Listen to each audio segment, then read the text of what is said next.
Welcome to the SENDcast. My name is Dale Pickles. I'm the host of the SENDcast and the managing director of B Squared. If you are a new listener, then welcome to the SENDcast. The aim of the podcast is really simple. We want to reach lots of people and help everyone learn more about special educational needs and disability. Now, on this episode, I had a lot of guests. I had 5 professionals. I had Liz Day, Victori, Bagnall, Helen Ross, Fintan O'Regan and Pete Jarrett. And together, they are called the Compass Panel, and they've joined together in a kind of a shared vision. And in this episode, with all of those people, it was like herding kittens, we discussed charting a neuro-inclusive future and why the Compass Panel believes systematic change starts with education. Now, the SENDcast is created by here at B Squared, and we have lots of different things, but today I'm going to mention EverSense, which is our evidence for learning and parental communication tool. It looks and feels like social media, so it's easy to understand and use, but it is really secure. You could do homeschool diaries, updates on progress, one-page profiles, reading diaries, capture pupil voice. It's a great way of bridging that and building those relationships between home and school. Visit the B Square website or click on the meeting link in the show notes to book a meeting with me to take you through EverSense and what it can do for you. Now, let's get on with that podcast.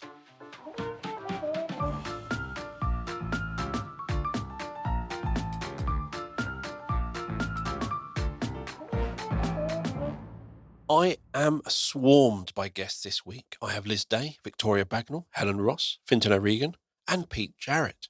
They have formed a panel together called the Compass Panel. It's a unique collective of 5 professionals united by a passion for neuro-inclusion. Liz uses her background as a teacher and sports coach to champion mental health and neurodiversity in schools, workplaces, and communities. Victoria is a Cambridge-educated educator, neurodivergent executive function specialist who supports schools, workplaces, and families to embrace neurodiversity, build executive function skills, and foster inclusive environments. Fintan is one of the UK's leading behaviour and learning specialists, now working as an ADHD, neurodiversity and behaviour consultant, delivering CPD, training and consultancy to schools and education settings. Dr. Helen Ross is a qualified SEN teacher, former SENCO, former rocket scientist, turned independent researcher, specialist assessor and consultant, who focuses on dyslexia, speech, specific learning difficulties and neuro-inclusive neurodiversity policy and practice. I'm running out of air. And finally, Pete Jarrett is a specialist teacher, assessor and cognitive scientist whose work focuses on neurodiversity in the workplace and learning difficulties, particularly dyscalculia and barriers to mathematics learning. Welcome to the show, everyone. Thank you, Dale. I'm not sure if you are crazy or just brave having us all on together, but we really appreciate it. Thank you. You are welcome. Yeah, it's so wonderful to be here. Thank you so much for inviting us. Welcome. Thank you, Dale. It used to be you and me, and now it's you, me, and the gang. Oh, it's a big gang. I just think it's hilarious that you've got rocket scientists in there. If I was designing aeroplanes, I would never fly again. Finally, it's me, isn't it? What was I going to say? Oh, yeah, hi. Nice to see you all. Something tells me, Helen, they wouldn't fly, but it'd be very clear signage and very inclusive. Ouch. Not wrong. Okay, so why are you all here? And let's start with the what and the why of the Compass Panel. And then we can move on to changing the education system and fixing everything. So, yes, okay. Well, the Compass Panel, we came together earlier this year as 5 individuals, all with different experiences, lived experience, academic background, professional. We have all at some point in our lives been teachers alongside lots of other things. Not all of us have been rocket scientists, though, yet. But growth mindset, we may still get there. We all have a real passion for inclusivity and true understanding around neurodiversity rather than it just being a buzzword and tick box exercise. So we feel like together we can help to guide things. We can't tell people what to do, but between all our different experiences, we can offer suggestions, ideas, examples of things that have worked and things that haven't worked, and hopefully sort of guide a path towards more neuro-inclusion, hence the Compass Panel. Very nice. And I hear you're kind of corralling everyone, Liz. No, not at all. No. Maybe a little bit. Maybe the teacher in me is a little bit like, right, everybody, this tomorrow. It's a bit like plaiting fog though, isn't it? Because when you've got different people who there's a reason we're all self-employed doing our own thing, because we're very, very... The word different is very important, isn't it? We are all different people in every way, shape and form, and that's beautiful. And I think the aim is to be because we've got all such diverse experiences, the aim is to be sort of greater than the sum of our parts as well, because if you add us all together, you get a kind of crazy, let's be real. But as well, the knowledge we all share, between us, we've got X number of years of, I don't know, and I don't really want to say, but we've got a lot of years and a lot of experience of such different settings, and because we've all come from different ways in, I think it's a very powerful voice that would be brighter than the bat light that goes up with Batman. We could have a little compass into the clouds. One of the things I found with the podcast is I talk to so many different people. Some like biology, some like physics. Some are dyscalculia specialists, some are dyslexia specialists, somebody's a yoga teacher. But actually what you hear from nearly everyone is the same underlying messages. That actually the system is not neuro-inclusive, and there's a lot of children struggling with school because it doesn't suit them. And everyone's saying it, and it's like, come on, when's everyone going to start listening? And it is, although, yes, I heard all these people on the podcast, each person saying the same basic message, it's still not being listened to. And I think the interesting thing, Dale, is you're absolutely right. And it's across the world, that situation as well. You know, that you can turn up in any school anywhere in the world, and there are people who are feeling that they don't belong just because they don't fit into the education system we've created. And I think, the voices are getting louder. And I think the need for change is getting there. But the problem is that it is so complex that, people just fiddle around the edges. And really, we've just got to sort of nail the philosophy. And I think what Liz said about us hoping to guide is that we can, just give an opportunity for people with a different view just to sort of say what needs to be said, not necessarily agreeing with each other, just so the conversation's out there. Years ago, when I did my PhD, there was a person at last from Czech Republic, and I remember, you'd have a few socials together, and one of the times we were talking about when the Iron Curtain fell down, and it was really interesting because the way that played out in different countries, I don't know the detail. I'm human, and I was about 10, and I'm not very good at history, but it was very interesting to see Jana Krolova. I think she works in Edinburgh now. She's awesome person. And she talked about the sort of silent, gentle way it broke down in the Czech Republic and sort of Czechoslovakia as was. And she mentioned to me about people just saying things and sitting on the floor and not moving. Whereas in other countries there was war and it was very messy. So I think we need complete revolution of the entire education system, which actually, when you look at Wales and Scotland, has kind of in some ways taken place, but it's been calm and gentle and respectful. And that's what we need, a total upheaval, but carefully and gently. It's interesting when you see it on all social media, when people say all teachers, what they really mean is all teachers in England, but they assume it is the same in Scotland and Wales. And I'm fortunate I work in England, Scotland and Wales, and we have frameworks. We see the different priorities in the curriculum that in Scotland and Wales was just 3 big areas: English, maths, health and well-being. They are the 3 cores. In both those countries, that is the priority, those 3 areas. Scotland have something in reading called enjoyment and choice. And I always think, no, we've got rid of that completely in England. Yeah. None of that enjoyment or choice. No. But other things they do is really interesting. And again, if you think of teachers' work-life balance, it's completely different. And I think people need to not just look at England, but look elsewhere. And they say not things aren't great, but it's like take the best bits, Don't just go one bit's wrong in Scotland, assume it's all wrong. Actually going, what is working in Wales, and bring that over. I think bringing it back to the compass analogy, certainly there's more talk, there's more of us with this shared passion to improve things and move things forward. But unless we actually start taking action, and when I say we, I probably really mean the people who have the power to do that, and it has to come from high up, because when people are being given a curriculum that doesn't work for most people, what are teachers in schools meant to do? It's really hard to fight that. So we need action from what everyone is saying. And this movement is becoming so much stronger. But like a compass, we could all stand around and look at a compass and decide, yeah, that's north.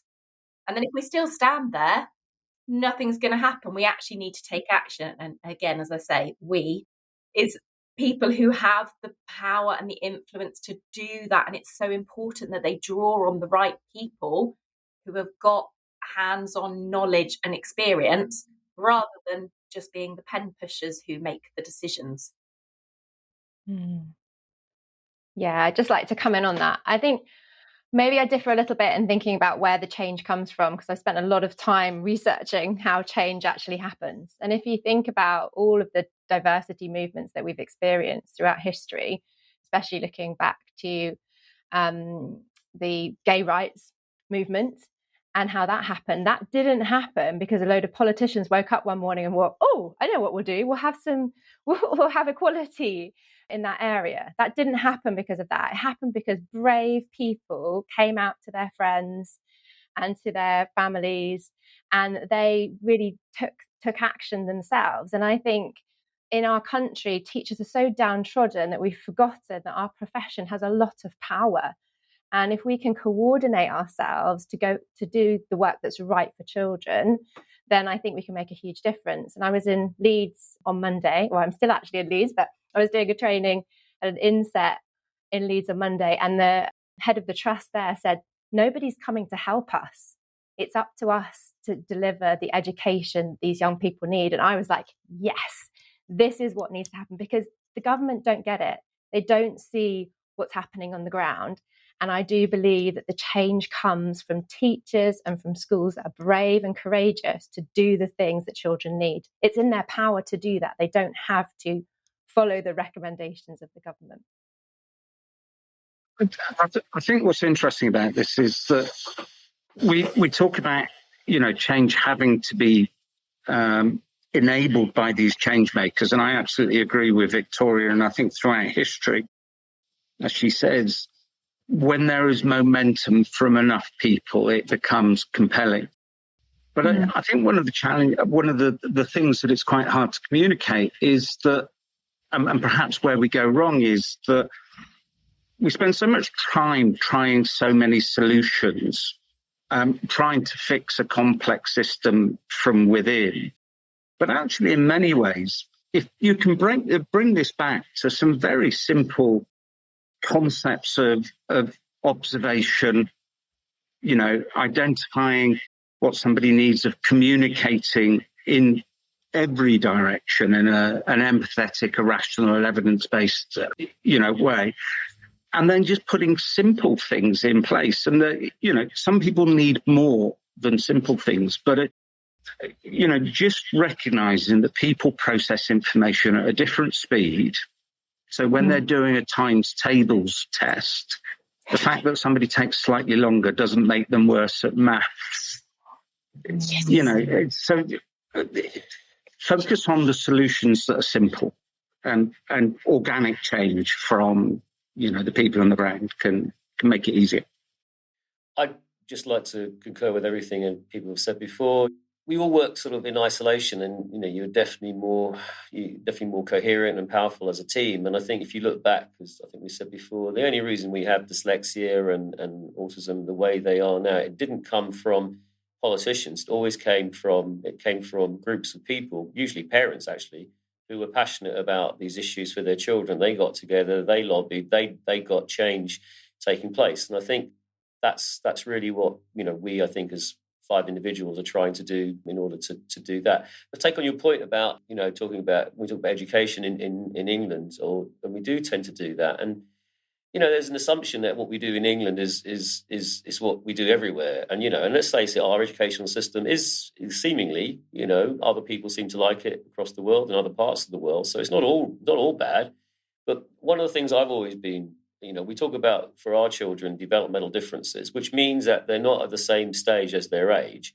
And therefore, this race to get to 16, to actually narrow to 3 subjects, when you've got people who are 2 or 3 years developmentally behind, we're definitely going to disenfranchise people by doing that. And when you talk about Scotland, I mean, they don't, they all do a number of subjects up to 18. They do the hires. So there's a completely different system in Scotland. It is also in Ireland, by the way, where, and then it is in France, there's everywhere else. But this idea about, about going to GCSEs or, narrowing and doing at 16. So you've got to be done by then to do whatever you want to do, whether it's physics or biology. It's going to, you just don't get a chance of doing it elsewhere. I'm just going to jump in. The biology physics question comes from a discussion we had before we started recording. I like physics, not biology. Yeah. Okay. And I just want to make a point. I just want to make a point. My son is actually a rocket scientist, just to make that point. Fair play. Sorry. Can I just stand up for the biologists of the world very quickly? It's an excellent subject. I'm not a fan of any science, really, so can we just move on from science? Sorry. Actually, my master's is in science, so I shouldn't say that. Anyway, going back to what's being said, I totally agree, and I think all of us know and have demonstrated ourselves how a neuro-inclusive approach in schools makes such a big difference. I still strongly believe it's got to come from a curriculum change, because all the time, teachers in state schools who are being judged on how they meet the curriculum, how they teach to the test. Otherwise, we get this kind of animosity as well, that parents think teachers don't want to accommodate their children. Teachers absolutely do. But what are they meant to do when they've got Ofsted coming in and judging them on how well they teach the curriculum, which I think a lot of us would agree there are parts of the curriculum that are not that important and other things are more important. So I think we have got to get this balance of, yes, we need to drive it in schools, and there's so much we can all do, and neuro-inclusive teaching is huge for everyone, but we also need a big change. I'm just going to jump in here. Sorry, Helen. So at the time of recording, we are recording this on the day of release of the curriculum and assessment review. So I've literally had 10 minutes to skim read it and read a short summary. It's all we've had. So we've not, and when this is going out, it's already happened, and you're going, why aren't you not talking about this? It's the way we do things, so we record and release later. And it's the curriculum assessment review is a really interesting thing, because if you look at kind of that churn in teachers every year, how many come in and how many go out, actually teachers aren't staying for very long. It may be 5, 6, 7, 8 years on average, which means the entirety of the workforce have only ever really worked under one curriculum. And they see that this is the way it has to be. And whereas I would say most of you, with your experience, have used previous curriculums. And it's not only the curriculum change, society changes, but things can be done differently. You know that the current curriculum is overloaded. And one of the things they have recommended is reducing the breadth and shallowness to make it focus on more depth in certain areas. So we have no idea what that's actually going to look like. The government's done a response, but actually what that's going to look like, we don't know. But for me, that is a really big thing where I think teachers are just used to having to get through a curriculum. They're being pushed through the curriculum. They're not actually having time to actually enjoy what they're doing. Help the children and young people enjoy their subjects and love biology or love physics. It's going to keep coming about that joke. Or any other non-science subject. EBAC's going, which I think is great, because it means that you don't have to do that history or geography or a language if that's not interest to you. So there are a couple of small signals which mean that will be a big change, but there's lots of other things which we don't know what it will actually look like just from a pure recommendation. Sorry for jumping in, Helen. No, please don't apologise. The thing that really bugs me around this, it is still grounded in the Victorian notion that the only route to success is school, college. Let's get this right. The correct pre-prep, the right prep, a good senior school, and then on to daddy's law firm maybe for a year, and then on to the right university. And it's the notion of being well read versus well informed. It is so class based. It is so archaic. My little boy, now he's got 2 PhDs for parents. We're not daft in our house. Well, we're silly, but we're not stupid. Daniel wants to be a tree surgeon. Do you know what, kid? Crack on. Because if you're a tree surgeon, at the moment he's 6. But how is a tree surgeon not a skilled professional? How are they not highly valuable? You can't outsource tree surgery. And I think until we address the fact that you can be a really successful person because you can be happy and earn a good living doing something gainful outside of only going to uni. And I think that's where we're looking at places like Germany, the Netherlands, Austria to some extent, France to some extent, they have very defined pathways. Now, I'm going to bring it back because Fintan spoke about at 16 we choose. In Germany, you're 10 or 11. In Holland, you choose at 14. Whether that's right or wrong, I don't know. But at 14, most kids know if at that stage of life they like hitting things or they like reading things. And will that change? I don't know. So we need to have really solid pathways that acknowledge that some people don't want to go to university, and that is okay. And we're just not there. Yeah, in Germany, they have and again, if I say to someone in the UK, you are academic, you are more vocational, you are more technical, in this country, that's an insult. The German tripartite system is based on the old British tripartite, but it was based on the old British tripartite system that was never valued and funded properly. So in Germany, you're not being told, although you like hitting things or you like doing the practical stuff, it's frowned upon, so you're not allowed to. Okay, I don't like any of them, but that's what I've got to. We end up in that situation where loads of people are going to university because it's a conveyor belt you have to be on, rather than have an opportunity to get off and going, I love doing this, and that's what I'm good at. You go to a sort of Fachhochschule, which is like a subject higher institution, and they're so good. I think it comes back to developing a love of learning and an ability to learn. So actually, it doesn't matter if you've when you specialise, as long as you've built up the skills you need to be able to go and learn later on. So, I mean, I've had various different career paths, and I know whatever my latest interest is, I can use my skills to find out about those things and develop understanding. But so often we're turning off children and young people from learning because learning isn't fun. It's rote learning. It's doing what they don't want to do. That then they think, well, once I leave school, I'm never going to learn again. Well, actually, all of us, regardless of what industry, profession, whatever you want to call it, we go into, are always learning every single day. And if we develop children with growth mindsets, they can go on and learn whatever they want at whatever age. And that's the value. Yeah, all of that. Yeah. I just wanted to, just talk about, self-determinist theory of education and of education philosophy, and looking at kind of the 3 core needs of people in their development.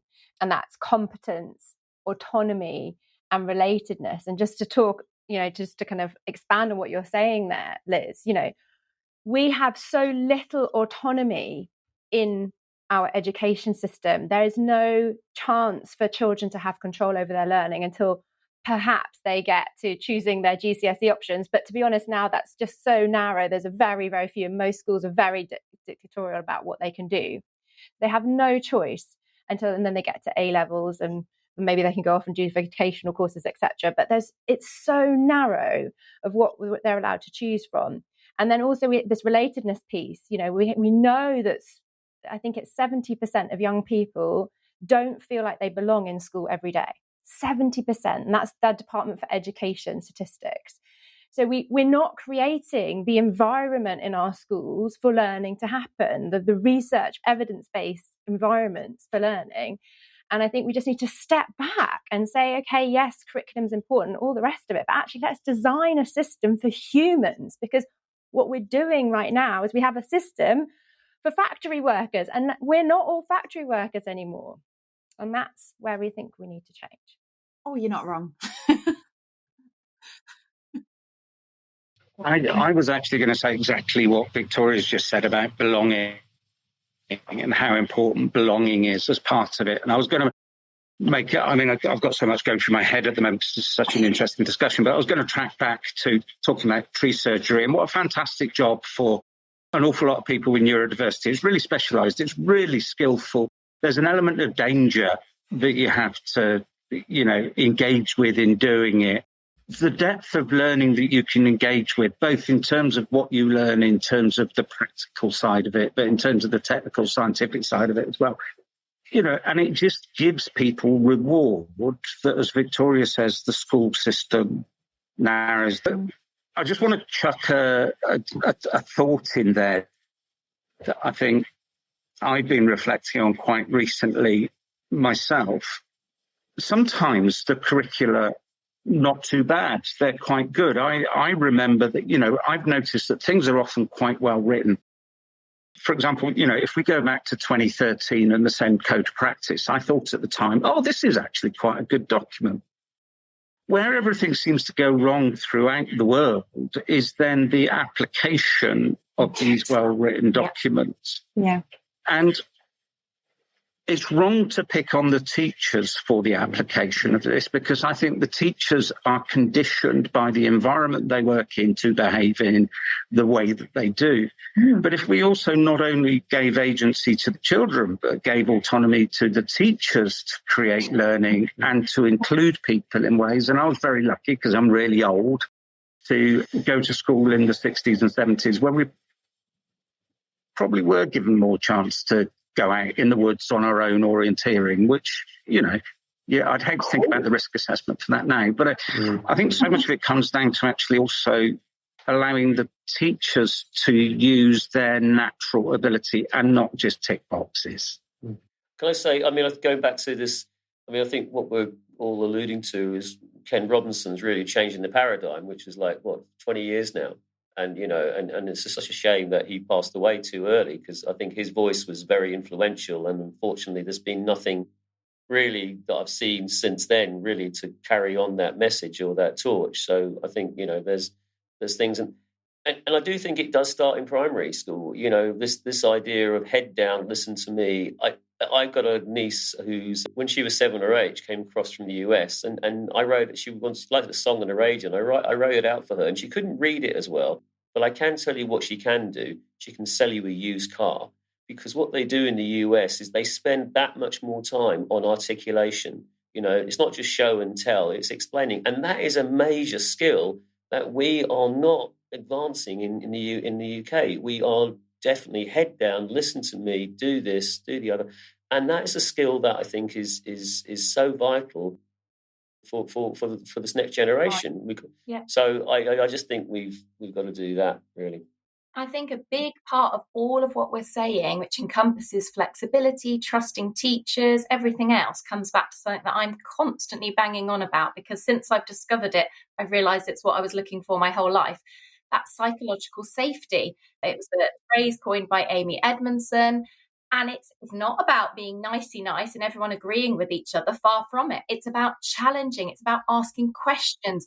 I vividly remember asking a question in school because I didn't understand something. It was to do with the way that centuries work. And now it makes sense to me. But I was treated by that teacher as if I was challenging her knowledge. Of course I wasn't. I knew she was right, but I didn't understand it. And how many of us just accept things if we don't understand it? We don't. So there needs to be that feeling of psychological safety so that teachers can challenge things within school. Children can challenge things. It's an open environment where there's that opportunity for questions and discussions rather than teaching to the test. Haven't got time to talk you through why this is. You just need to know that a fronted adverbial is important to know. It's, psychological safety, so important. So one of the things listening to you all talking is a thing which has been bugging me for ages, and it just knowledge versus skills. We're very much in a world of knowledge. And going back to, it's not the teachers, it's the system, knowledge is easy to assess. Does someone know when William Shakespeare was born? Yes, well done, we've done our job.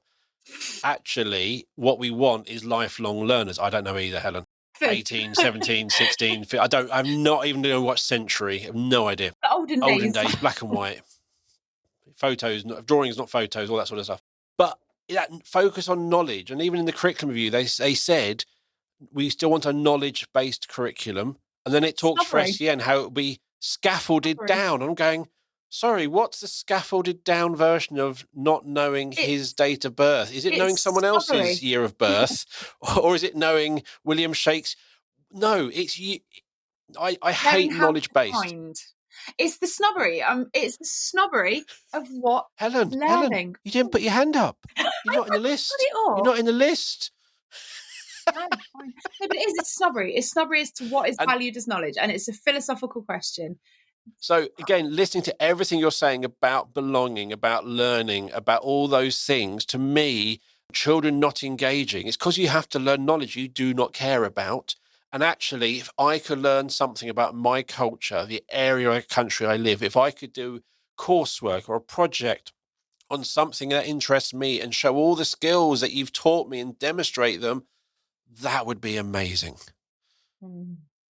Yeah, it would be so fantastic. And I just want to just pull on all of that and the psychological safety piece, because I think that we're getting to the key crux of it here, is that most of our neurodivergent children do not feel psychologically safe in school.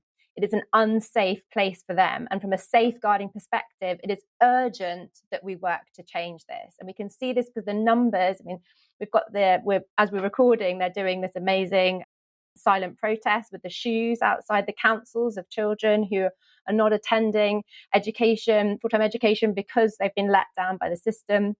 There's all this harm that's taking place in our system. And I think when we can really urgently look at that in terms of a safeguarding perspective, it shifts the lens quite a lot. We need to create environments that are psychologically safe for everyone, and then they're inclusive. And that means about being human and celebrating the fact that we're different, celebrating the fact that we make mistakes, celebrating the fact we all learn differently, behave differently, that we can all experience distress, and that can manifest itself as behavior challenges. But actually, we need to humanize our approach so that teachers are really aware of how the brain learns and develops and self-regulates, and can support young people to develop self-regulation skills through co-regulation so that they can leave school with those self-regulation skills so that they can go into society and contribute in a way that's not emotionally driven, but is more rational, logical, and supportive of the whole society and community as a whole. Absolutely. Isn't that just absolutely the right thing? I just want to sort of stress the point that I think knowledge and understanding are two very different things. Yes. So we have a curriculum that's focused on knowledge. People don't understand necessarily what they're using that knowledge for, or they can't apply it. And actually, I've been doing quite a lot of work recently on this idea of sort of understanding and foundations. It's easier with mathematics to some extent, because I'm not quite sure what the foundations of Shakespeare are. I presume they're in Stratford-on-Avon somewhere. But on the high street. In the high street, yeah, just like Primark.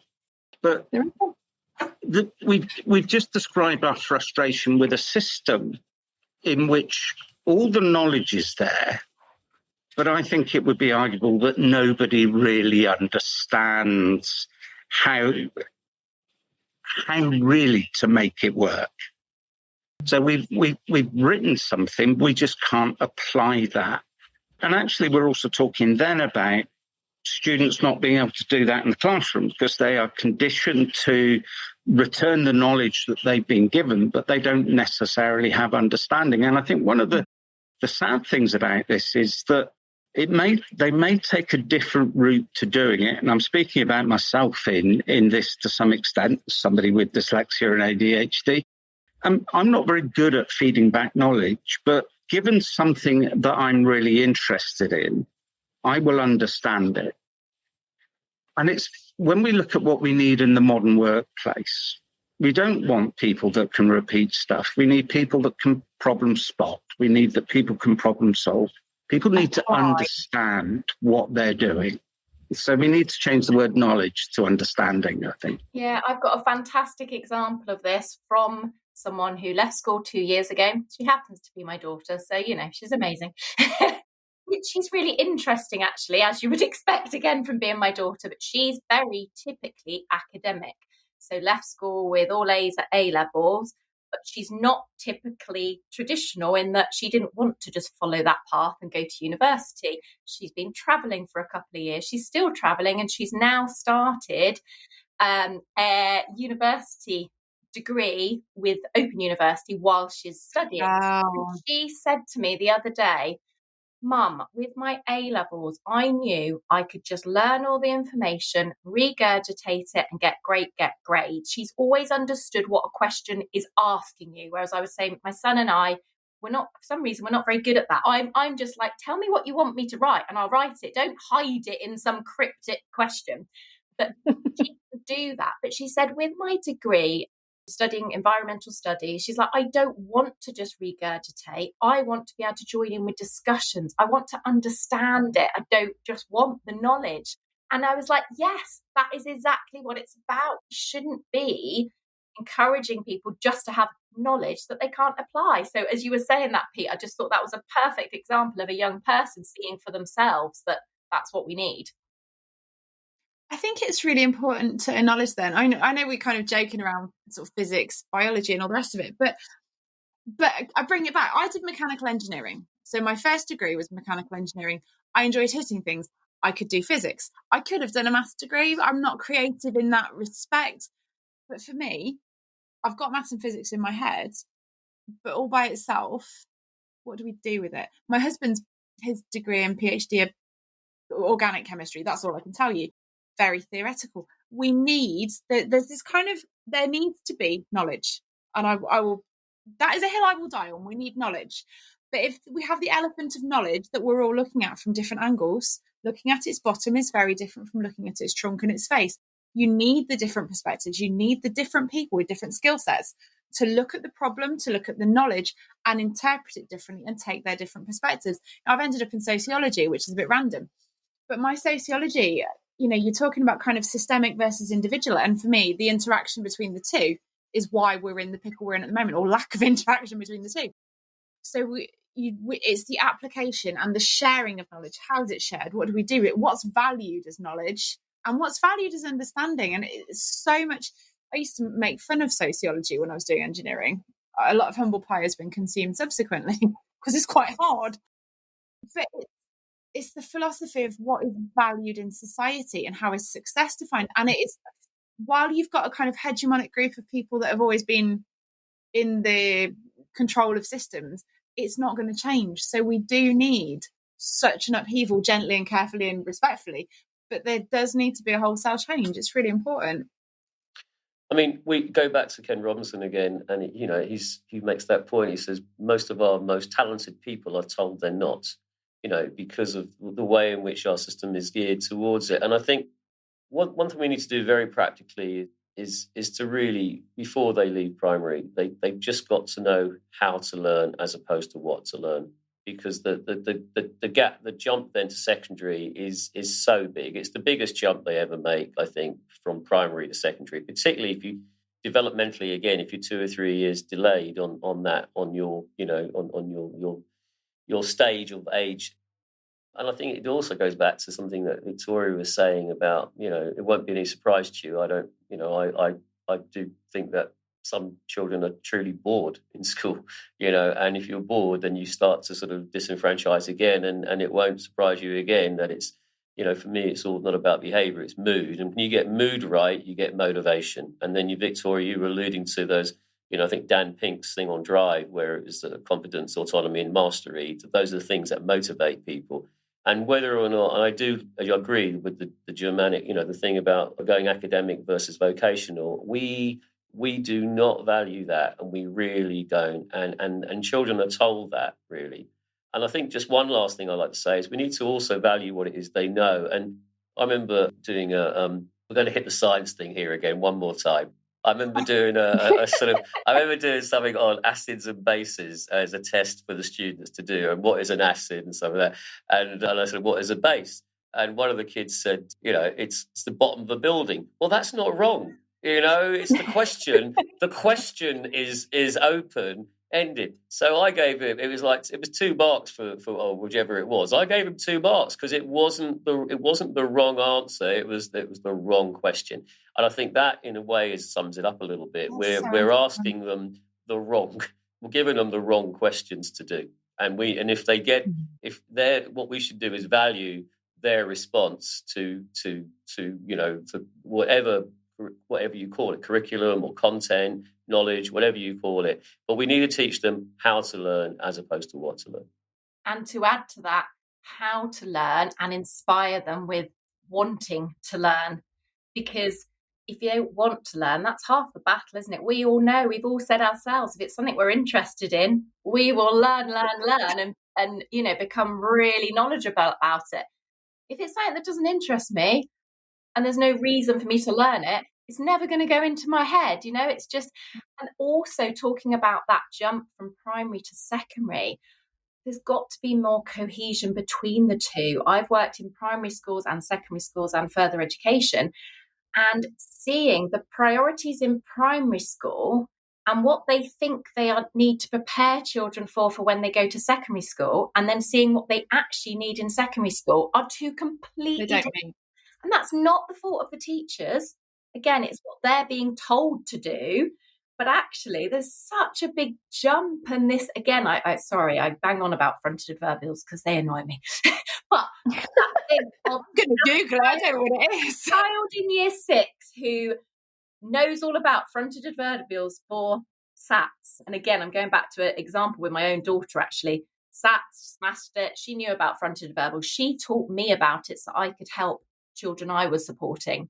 2 years later, at her secondary school, excelling there, I mentioned something about fronted adverbials and said, what are they? I've never heard of them.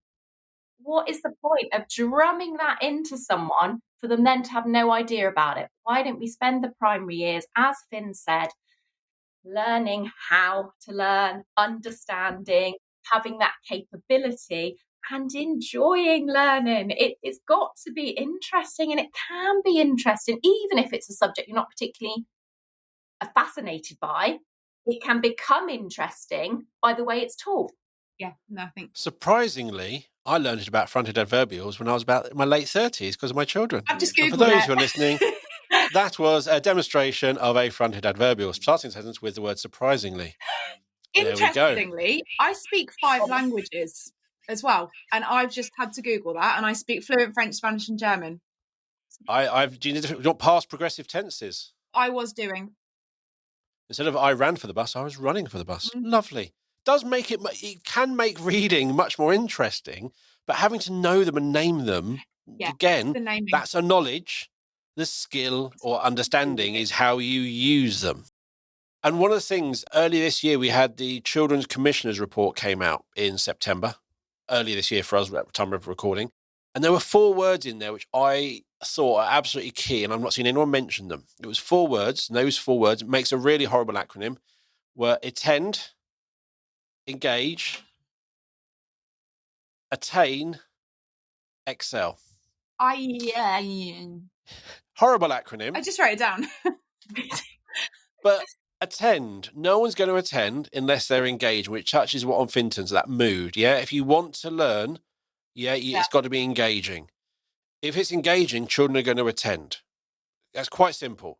It's engaging for them, not this is what an engaging lesson, its government says so. It's no, what's engaging to your children? Mm-hmm. What's engaging to those children in front of you? You make that learning engaging, those children will attend.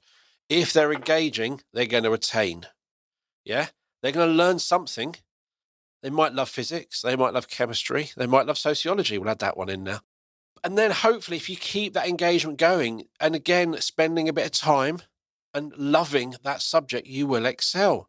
But it's all about that engagement. It's all about, actually, is my lesson engaging? And the answer probably in secondary, no, it's not. But it's nothing to do with your choice. It is the curriculum, the time frame, all the constraints put on you make that not engaging, which means the children aren't engaged. They're not behaving well in class because they're dysregulated, they're bored. They're not going to school because why? Where's it going? And I think Victoria related on that related part. And I will learn nothing about chemistry or biology or physics unless I have a reason to. I mean, I'm not going to sort of... I think this other thing we have to sort of be aware of, and I think is... and it sounds like we're going back again, or back to old ground over science and stuff, but the tech that is out there, we know that has been enormously beneficial for neurodivergent children in supporting them in some of the skills they don't have. But what we've got to be careful of is we lose the sort of like the practical elements of what you do. I cannot tell you that any student I've ever taught is not amazed when hydrogen pops, out of a test tube. That is just what you go to school for. And those some of those practical experiences that they were getting, not in all sorts of things, I think of to a certain extent being replaced by the whiteboard, and as much as it's great to see things on that, and we said before, tech gives lots of advantages to people. We've got to get that practical element of life experiences into learning, and I do think risk assessments apart and things, they all say risk and return. I think if you don't risk something, you won't get the return. And I just think we need to be getting that. And again, going back to your idea about being a tree surgeon, this is what we want to do. We want to get people to love what it is they do in terms of long-term prospects. And, having felled 5 out of 6 trees in our garden, we then hired a tree surgeon. Yeah. A lot of, can I make one point? Lots of biology in tree surgery, sort of like area. Well played, sir. Well played. And physics as well. Physics. But that's why the Welsh and the Scottish curriculums are so good, because they're about life skills and they are broad and they build those links, and that's understanding and knowledge combined. What's interesting, one little bit on the Scottish and Welsh curriculum, the whole organisation of the curriculum is you have science and technologies. You do not have all these separate subjects.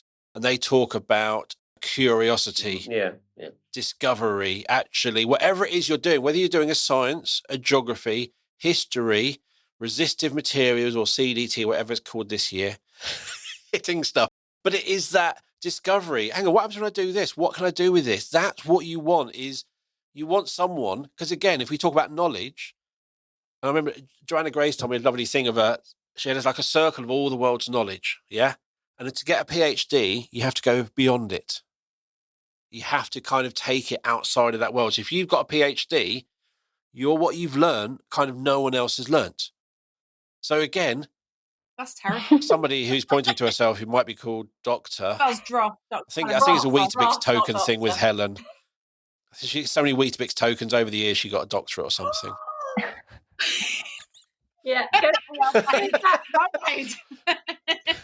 But it is, and that's the thing. So the passion, the engagement, the wanting to, the skills built on the knowledge, all of that came together to get the PhD, not rote learning, not learning how to write the specific way of answering when was Shakespeare born in the correct words with the correct, what are the implications, or compare or analyze. They are very different questions for your GCSEs, and you've got to include certain keywords.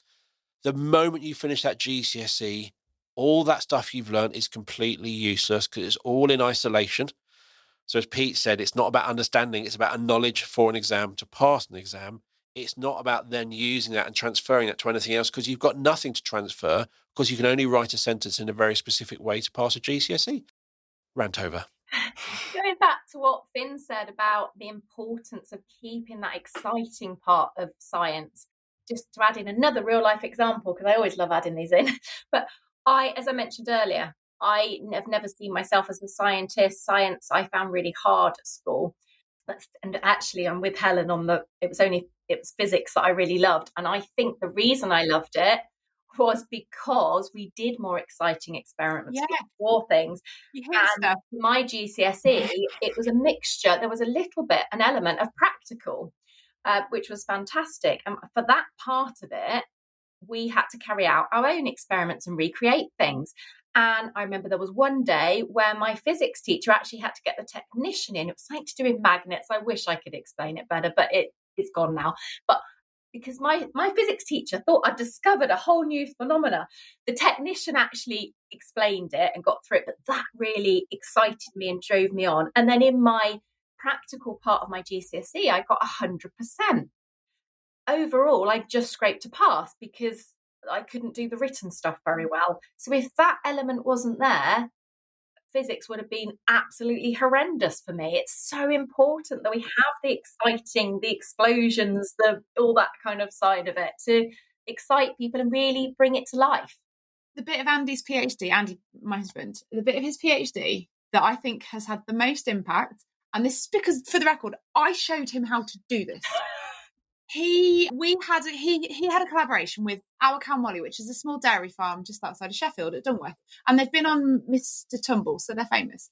Eddie, the chap who is in charge of that, ended up, and I don't know how the discussion came about, but a lot of it was schools outreach, and Andy's done science comms over time.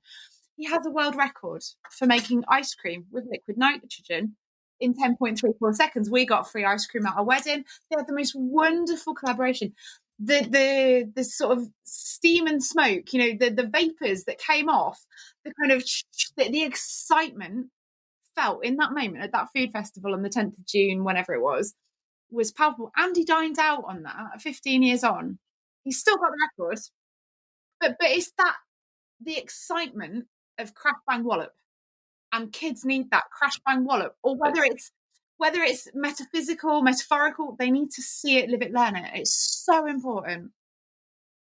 My first thing of science at secondary school was going to an open evening and they had the Van de Graaff generator out. I love them. Those sorts of things. Yeah. And again, you could, as Fintan said, you could watch it on a screen. Look what happens when you do this. No, relating it to something you're feeling, not just reading it, actually feeling it in your body, watching someone else is phenomenal.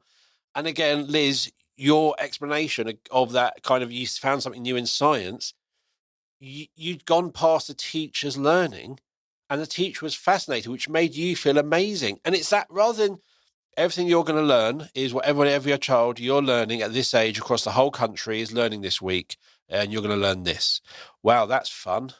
How about I get to do my own learning? How about I use the stuff and I get to try and go in a slightly different way and learn something and find something out that others haven't, and I can share it with everyone else, because again, the best way to learn is often through sharing and teaching others. And as much as we're kind of focusing totally on science, we've got to remember the arts, and we're not promoting, we're not promoting music, we're not promoting drama, we're not promoting dance. I mean, I always love that final scene in Billy Elliot where he turns up and he's got that, he's so fantastic the way he emerges, and the father's in the audience, and the emotion on the father's face is just to people think. And there's a boy whose dad wanted him to box, and what did he want to do? He wanted to dance, and that's what we should be doing as well. We should be allowing them to dance, as well as some of the other things as well. So that's the mission. That's the sort of the mission, really. Try and that's one good thing out of the curriculum assessment review is to get rid of the EBAC, which gets away from you have to do English, maths, science, or I think you still have to do those three. But you have to do a language and you have to do a humanities. If that's not your thing, then you get to do what's your thing. And to me, that again encourages all those things. You know what? I love dancing. You know what? I like making things. I like doing things with my hand. I'm creative. I like designing things. I like solving problems. Yeah. I want to do those subjects. Yeah. That's what you go and do. Yeah. And I taught dance in primary schools and developed like a plan to go on beyond me being there. And one of the things that was key to me was that it wasn't just about dance. It was about a love for physical activity, the understanding of why we have physical activity. And I think my favourite part, and probably also the children, was in year 6, we did the hacker. So they learned about a different culture. They learned behind it. They could articulate things so well. And children who in a classroom maybe couldn't write down much at all had this amazing knowledge and understanding and could talk about things far wider and far more interesting that then engage them in other things. And similarly with music and the beat, I know in learning spellings and reading, things like there's research out there about drums and how drumming helps. It's brilliant. We need getting to down be with it. all of that rather than thinking reading and writing has got to be sat at a table with a pen and paper. I was just going to say, because I've kept it until near the end just to drop this in, but I'm currently in India at the moment. I watched an assembly in a school yesterday about inclusion and disability. And one of the things I love about here is that gender is not, if you're dancing, gender is irrelevant. And it doesn't matter whether you're the best cricket player or the best rugby player or whatever, alongside the best dancer. And that feeling of like the joy that you see and the stories that you can tell through creativity. And it also helps to make the links back to creativity as well. And I had to say, just because I'm an old man and Finn might be the only other person in the room, but Van der Graaf Generator were an absolutely excellent progressive rock band in the 1970s. Van der Graaf Generator is just foundational. I love it. I am going to Google that as well. I concur, and not many people would know that, but they were very, very good. Yeah, they were in that period of time with quite a lot of those progressive rock bands, weren't they, Pete? Yeah, so yeah. Cool. So I'm going to wrap it up. Is there anything anyone wants to add before we wrap it up? Funnily enough, I've got more to say. Just one thing which we don't need to dwell on, but is another big thing. I am so upset and concerned about this idea of adding in more testing and having testing in year 8 for reading. How is testing our year 8 children going to help them to love reading? We should train our teachers and trust our teachers to be able to understand reading development and pass that on and be able to assess it within their head. They don't need to write down. They can, in their head, see where a child's at and what's lacking if they're properly trained. Yes. Spend money on that rather than on tests to make more children feel like they're a failure because they haven't passed their reading test at year 8. So all that's going to do is encourage them not to learn to read because they've already failed and probably push them towards the bottom end of GCSEs. So let's not test and make it about passing and failing. Let's make it about understanding and teachers the knowledge and the power to be able to teach reading properly and assess it without it having to be another test. Sorry, that was a real rant, but I had to get that. Totally agree, Liz. Totally agree. Totally agree. And what I would say is you read for a reason. You either read for enjoyment, you read to learn, you read to get another opinion. But what opportunity is there in secondary school to actually read? You are told, read this paragraph, answer these 5 questions. You have to, actually, again, if we go back to more coursework or project-based, where you have to go do your own research, that no one's going to do the same research. If I ask you 5 to do a project, you're going to do 5 different projects. You're going to come back with 5 different bits of information that the others haven't found. And that will inspire each of you going, oh, missed that. Like Helen looking up Van der Graaf Generator Band and things like that. But it's that sort of stuff, that random knowledge that comes from people, your own experience. That's what we should be. Because again, as soon as you start doing that, and everyone's work is different, and that's good. Not everyone's work should look identical. That's bad. Yeah, and I'm a big believer in research work. I've seen at kind of further education level, what often happens now is if you ask them to go and research, they will look up things on websites, which is brilliant. But instead of reading it and putting it in their own words, they copy and paste. They've learnt nothing. They've read nothing. Whereas if they had that skill of reading and that enjoyment, they would actually read what they find, digest it, get rid of the stuff that's rubbish, put it in their own words and use it. But we're not developing that skill. It seems like a lot of secondary schools aren't really teaching children how to research and interpret. So then when they get to sixth form college, they will go onto a website, copy and paste. Thankfully, if the establishment has got something like Turnitin, you can see exactly where it's come from and you can have a chat with them. But if they were taught earlier how to do that in an effective way and use their reading skills, it would be far better. My daughter is doing psychology and sociology at A-level. She's in her first year. So she's 2 months in. She did them at GCSE, so she's kind of coasting because it's like, I've done this already. Hey. But she's being taught how to read something and highlight, pull out that key information using different colour heighters for different reasons. And she found it really painful, I think. Why am I doing this? And I'm like, well, yeah, you know this topic because you've done it before, but actually if it's a new topic, it's going to help you, as Helen was saying earlier, when it's hidden in the question, when it's hidden in that book, what's the important bit? When I read between the lines, that's what she's being taught. Again, that's not knowledge, that's a skill which she can take and apply to any bit of research she's going to read. And I think we just need to really focus on, yes, knowledge is great, but I remember my parents telling me, you're not going to walk around with a calculator in your back pocket. Oh, yes, you are. And not only that, with ChatGPT now on your phone, you can now just sit there and have a conversation with someone in a different language and it will do the live translation. Bonkers. And yes, there are still going to be needs for languages. There are still going to be needs for those GCSEs. But with technology, we have to sit there and go, do we need that? And somebody will probably say, actually, if you learn a different language, it changes the way your mind thinks. And there are so many reasons for doing stuff and learning stuff. But we do have to take into account the way the world is going. And any bit of knowledge I need, hey, Alexa, I have the information. I will ask this. I can shout this. I can type this in. I will get the knowledge. I need to know if I can trust it. That's the first bit. That information being given to me by an answer. Can I trust it? Do I have those skills? And also putting that information together, all that sort of stuff to me, I think the young generations lack. Because we came from all of us came from an era of you had to make do. You had to wait X amount from, if it came in the cinema and you missed it, it was like 3 months. You had no choice of waiting. Whatever was going on in the world of music, you had to wait for the next week's smash hits. Whatever your interest was, it was like, oh, there's a new annual catalogue out. What's new? Yeah. Or you had all these newsletters just to keep up, but it was like a month between them. And you had to make do and you were bored. And Fintan says, we'll say it's a great thing about being bored. You learn something to do something and fill your time.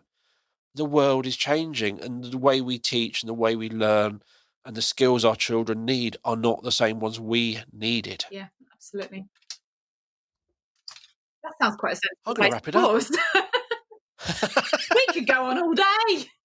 We could, but I am going to wrap it up. We've gone for just over the hour, and it has literally been like herding kittens arguing about chemistry, physics and biology, and even stuff chucking in sociology. And again, growth mindset. Years ago, you would have gone, oh, I'm a rocket, I can't do sociology. But you can. Dr. Ross, you can. It's just never forget. So, as I always do, I'll be sharing everyone's contact details. It'll be a very long show notes for everyone's contact details and information and websites and all the stuff they're doing. And as always, you'll find those in the show notes, whether you listen to the podcast or on the SENDcast website. So thank you for listening to the show. If you haven't subscribed already, click on that subscribe button. You can follow us on social media. We're on Twitter, Facebook, Instagram, TikTok, Blue Sky, probably another one somewhere, lost track. We're on all over them. So you can follow us, share your messages, give feedback, anything you want. And if you're looking for a simple, secure way to capture and share evidence of learning, or a way to capture pupil voice, a way to celebrate and share achievements, or just a simple, safe way to communicate with parents, you need to have a look at Eversense. Eversense is our evidence system and parental engagement system. To find out more about Eversense, visit the B Square website. You can also find out online training, our CPD, read our blog, watch our webinars, like What is Good Progress with People with SEND. And you'll find a link to the website and a link to book a meeting with me in the show notes so I can take you through Eversense and answer any questions you have. So thank you for listening. We'll be back next week with another episode of the SENDcast. It's goodbye from me. Thank you very much. Goodbye from me. And goodbye from me. Goodbye, everybody. Thank you very much for having us. Goodbye, everyone. Take care. Yeah, goodbye from me. Now, wasn't that so well done? No one talking to each other. It's like I organised it all before. I wanted to add in, but thought I shouldn't talk for ages again. I wanted to add in that you are a role model for how to successfully coordinate neurodivergent individuals and bring out something beautiful. So thank you, Dale. Cool. I haven't stopped recording yet, so that's going to go in the podcast. Bye, everyone.